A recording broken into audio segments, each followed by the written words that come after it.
Nous sommes à 2 jours de Noël, voilà, un jour du réveillon, Oui. voilà, et toujours pas de cadeaux. Bon, c'est toujours pas grave. Mais c'est vous mes cadeaux. Ah oui. Oui. Et vous savez, j'ai trouvé que Mickaël Sadoun a fait une phrase magnifique tout à l'heure. Il dit ça me gave. À une période de foie gras, je trouve que c'est une merveilleuse formule. Je n'ai jamais entendu parler avec autant de violence.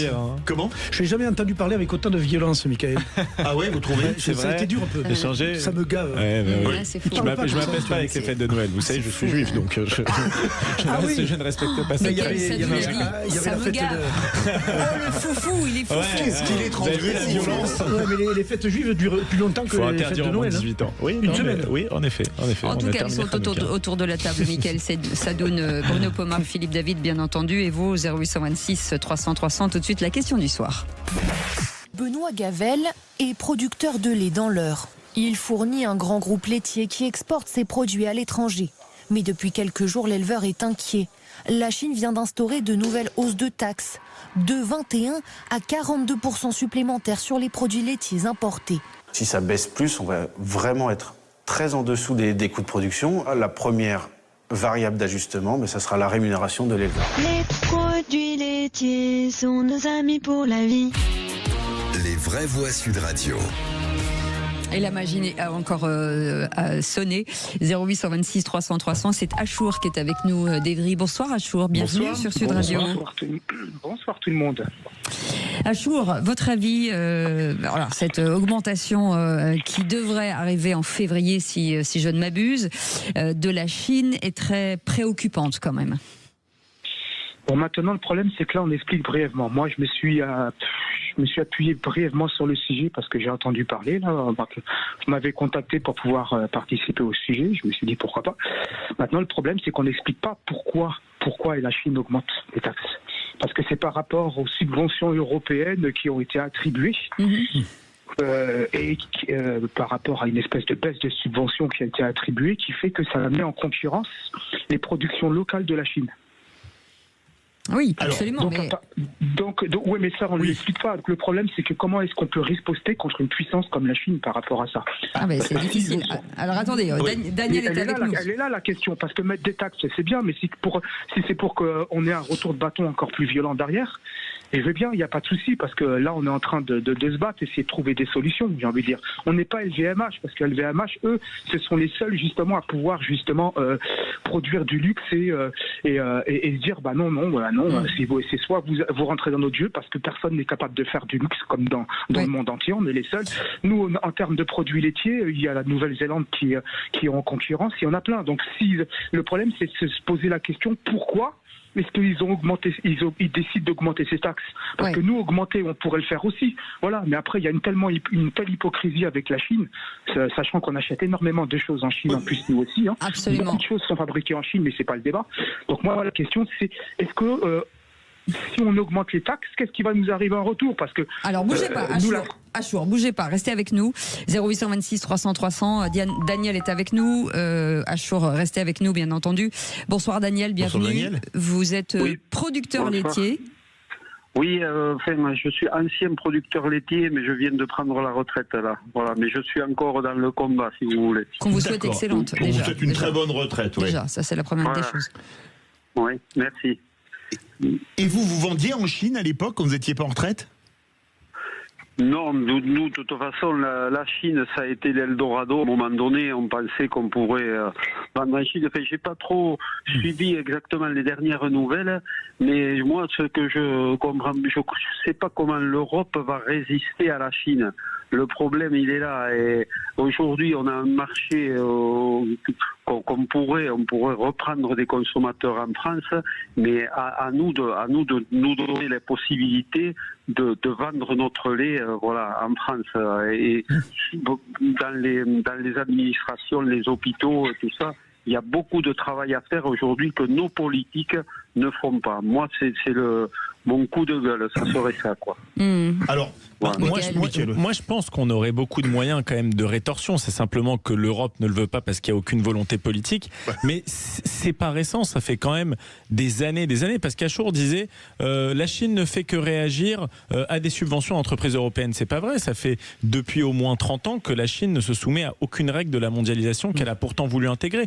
Nous, on est encore un continent plus riche que la Chine. Elle a même intégré l'OMC il y a une vingtaine d'années. Exactement. Elle ne se soumet pas aux règles qui sont imposées par l'OMC, c'est-à-dire l'abattement globalement des droits de douane pour accéder à cette mondialisation. Donc nous, continent riche, nous fournissons en gros des sous à la Chine en important, des produits qui en général, désolé de le dire comme ça, sont des daubes, ne sont pas aux normes, sont produits par des esclaves. Donc il y a un moment où l'Europe a quand même des moyens de rétorsion et elle a le moyen de dire non. Donc simplement, il faut une volonté politique. Si l'Europe ne dit pas non, il faudra un jour que la France reprenne ses droits en matière commerciale et dise non toute seule, parce qu'il est hors de question qu'on continue de donner de l'argent à un pays qui ne nous veut aucun bien et qui continue de s'enrichir en nous abreuvant de mauvais produits au détriment de notre santé. Personne d'ailleurs. Achour et Daniel, vous êtes en ligne, vous êtes à l'antenne, donc si vous voulez réagir, vous pouvez. Alors deux choses. Premièrement, la Chine, l'argument des subventions est fallacieux, c'est qu'en fait la Chine rend la monnaie de la pièce pour la taxation des véhicules électriques chinois qui arrivent en Europe et qui ont été légèrement taxés, mais moins que ne le sont les véhicules européens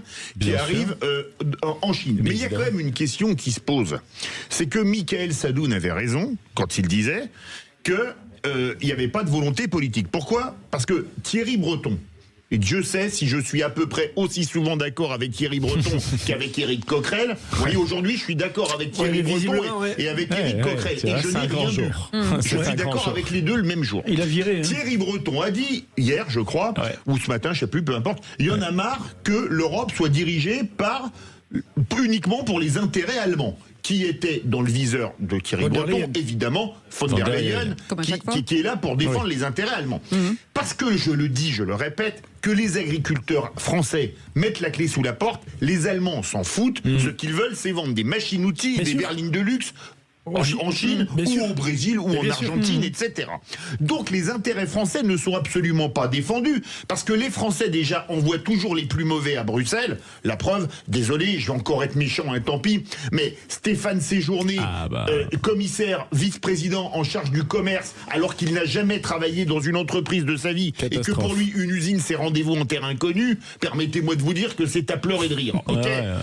Non mais il faut être un peu sérieux. En France, on envoie les plus mauvais, dès lors on planque les copains, parce que tu as perdu ton poste de député, on te met au Parlement européen ou à la Commission européenne, etc. Donc on envoie des mauvais, et on est mauvais parce qu'en plus, on envoie des Eurobéas qui, comme disait le général de Gaulle, sautent comme des cabris en disant l'Europe, l'Europe, l'Europe, et qui ne défendent jamais les intérêts français. Donc tant qu'on sera comme ça, évidemment, on se fera flinguer. Achour, vous êtes d'accord avec eux ?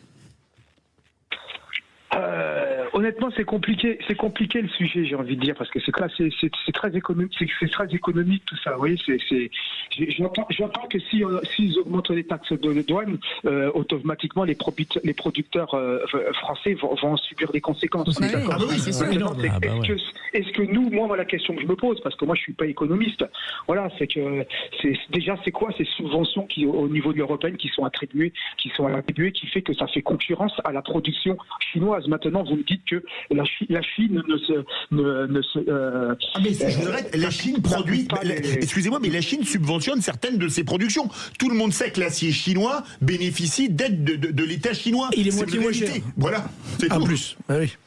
Alors justement, faisons pareil. Alors pourquoi pas. Oui, mais le problème c'est que c'est les Allemands qui décident. On verra ce qu'il en découlera par la suite. Oui, c'est les Allemands qui décident, évidemment. La politique commerciale, en plus, maintenant, c'est une compétence exclusive de l'Union européenne. Les Allemands décident des choses que pour eux ne font même pas. Vous voyez, c'est comme par exemple l'Allemagne qui achète des Rafales aux États-Unis. Non, mais des F-35. mais voilà, excusez-moi, ma langue a fourché. On parle d'Europe, mais au lieu d'acheter des avions européens, ils vont acheter des l'Allemagne. Je veux dire, pour moi, c'est du poison en Europe. Moi je suis d'accord, c'est bidon. C'est compliqué, ça devient compliqué. 27 pour décider, 27, ça devient difficile, ça devient compliqué. Non, mais je crois qu'il faut. Désolé, il y a un truc sur lequel il faut revenir. C'est que dans ce domaine, l'Europe est. C'est le problème. Quand on a fait l'Europe, Au départ, l'Europe des 6, c'était la protection, la préférence communautaire. On avait nos agriculteurs qui étaient protégés et la PAC. Voilà. On est passé, quand les Anglais sont rentrés, à vouloir faire une vaste zone de libre-échange. Ce que c'est devenu. Et ce qui est plus drôle... Ça tenait encore. Hein. Ça a tenu jusqu'à l'acte unique pour moi, l'Europe. Jusqu'à 92. Mais le plus drôle, 86, l'acte unique qui est entré en vigueur en 92 avec le marché unique. C'est ça, exactement. Mais ce qui est le plus drôle, c'est que les Anglais ont dit goodbye et qu'on continue avec une Europe anglaise, sachant que les Anglais nous ont dit, écoutez, l'Europe c'est pas assez bien, et moi je défends le droit qu'ils aient eu de faire le Brexit. Moi je n'ai pas de tabou, un Frexit, un référendum sur le Frexit ne me poserait aucun problème. Faut dire que c'est pas l'Eldorado non plus depuis. Il faut être honnête. Non, mais c'est pas l'enfer. C'est pas l'enfer non plus. Je suis d'accord. Les gens qui décrivent une situation catastrophique. Excusez-moi, alors Nathalie Loiseau, quand vous lisez ces tweets, vous êtes à pleurer de rire parce que, désolé de le dire, mais les Français qui vont en Angleterre, ils y vont pour bosser. Les Anglais qui viennent en France, ils viennent pour y passer leur retraite. 2 salles, 2 ambiances. Je suis d'accord. Je suis d'accord, mais bon, ils n'ont pas réduit leur immigration et leurs problèmes économiques sont un peu toujours là. Ils ont des problèmes de main-d'œuvre. Bon, c'est quand même compliqué. Mais la question, c'est de savoir aussi que, désolé, moi je suis pas un qu'est-ce qu'elle nous rapporte aujourd'hui, cette Europe ? Ce qu'elle nous apporte, c'est quand même une relative stabilité monétaire. Ça, il faut le dire. C'est-à-dire que la France, elle peut s'endetter beaucoup parce que vous savez, sur les marchés financiers, quand on émet de la dette, les gens, ils achètent encore de la dette française parce qu'ils disent quand on achète de la dette française, on va être remboursé en euros. Et l'euro, c'est une monnaie solide. Donc en fait, nous, on s'appuie sur la stabilité monétaire de tous nos alliés du Nord, de l'Allemagne et des pays scandinaves, etc. Et tout. Mais c'est grâce à ça qu'on peut s'endetter comme on s'endette. Sinon, on serait, désolé de dire, on serait à la street. Alors, non, ce serait un peu différent. Parce que je peux vous dire... vous permettez. Dans notre situation économique et financière, on aurait des taux d'intérêt très supérieurs. Oui, mais je peux vous dire ce qu'on aurait fait si on n'avait pas fait l'euro. On aurait dévalué le franc 1 fois, 2 fois, 3 fois, 5 fois, 10 fois. Ça, c'est vrai. Les Italiens... Pour financer des politiques socialistes de Mitterrand. C'est quand même un autre sujet. On n'aurait pas non plus à subir les politiques européennes aujourd'hui qui ne nous conviennent pas. Comme ça, c'est sûr, par exemple. Parce que ça aussi, ça va nous coûter de l'argent. C'est une prison dorée. Mais pour reprendre ce que disait Cécile... Intelligemment. Mais très intelligemment, je plus sois. Quand la Grèce n'aurait jamais fait faillite si elle n'avait pas été en l'euro. La Grèce, elle aurait gardé la drachme, elle aurait dévalué 1 fois, 2 fois, 3 fois, 10 fois. Mais attendez, je peux vous poser une question. Quelle était la parité entre la lire italienne, alors j'allais souvent en Italie à l'époque, entre la lire italienne et l'euro? Le franc, c'était 6,55, 957. La lire, c'était pratiquement 2000. Je crois que c'était 1982 lire ou 1980 et quelques pour faire 1 euro. Parce que la lire ne valait rien. Mais les Italiens, ils vivaient mal. Mais les Italiens, ils vivaient pas mal du tout. Ça a amené de la stabilité, l'euro, quand même. On peut pas non plus... Oui, mais ça a amené de la stabilité, mais ça a amené l'indésindustrialisation de la France. Absolument. Non, mais surtout que si tu parles de la Grèce, la situation économique de la Grèce était très mauvaise avant l'euro, à tel point qu'ils ont dû maquiller leur compte pour intégrer l'euro. Donc c'est pour te dire comme ils étaient bancals. Et surtout la perte d'énormément de pouvoir. Mais ça, c'est insupportable. Et ça, c'est le vrai problème de l'Europe. C'est que ça a enlevé du pouvoir au peuple et que ça a fait en sorte qu'on ne vive plus tout à fait dans une démocratie parce que les gens qui décident vraiment sont des gens qui ne sont pas élus par le peuple. C'est ça le cœur du problème du truc, c'est qu'on fait croire aux gens qui peuvent voter pour telle ou telle personne, ça a changé les sujets d'économie, d'immigration, de sécurité, etc. Mais en vérité, la majorité des sujets sont faits par l'Europe. Et par les technos qui se retrouvent dans les grandes entreprises ensuite. Bien sûr, mais je suis d'accord. Mais rappelons-nous quand même une chose. Ils ne parlent même pas notre langue. Mais tu rigoles, mais ça compte. Mais ça compte. Mais ça compte énormément. Mais pour revenir sur une chose, je le dis, on aurait dévalué le franc. C'était un rapport du FMI. Printemps 2017 de mémoire. On se dépêche. Qui disait que l'euro était sous-évalué 18% pour l'Allemagne et surévalué de 6,7% pour la France. Pour expliquer aux auditeurs, vous avez 2 sauteurs en hauteur, un Allemand et un Français, ils sont tous les deux 2 mètres. L'Allemand, vous lui piquez avec un produit dopant qui lui fait sauter à 2,36 m. Et le Français, vous lui mettez un sac à dos qui lui fait sauter 1,87 m. Cherchez l'erreur. Voilà. C'est ça. L'euro, ça a été le marque qui a changé de nom et aujourd'hui, on a payé avec la mort de notre industrie parce qu'on est au niveau de la Grèce à 9% du PIB et maintenant on a la mort de notre agriculture. Mais dire ça, c'est être eurosceptique, ringard, dépassé. Mais je crois qu'il y en a de plus en plus. Achour, est-ce que vous avez apprécié ce cours d'économie? On va dire un peu. Et le soir, on va dire un peu. Oui, mais de toute façon, on en apprend chaque jour, de toute manière. Voilà, il y a. Surtout sur Sud Radio. Chaque jour. Bon. Après, l'Europe, comme on dit, pour résumer, l'Europe, oui, c'est bien. à partir du moment que tout le monde s'en sort. Le problème, c'est que, comme on dit, l'Europe, pour une question économique, pour un soutien global économique, parce que plus on est fort par rapport au reste du monde. Mais après, le problème, c'est que est-ce que nous, Français, pouvoir politique français, on peut décider de ce que l'on veut tout en restant dans l'Europe? C'est ça le plus important. Merci en tout cas, Achour. On vous souhaite de très belles fêtes de fin d'année. Merci beaucoup. Joyeux Noël. Merci beaucoup. Vous restez avec nous et la magie. Le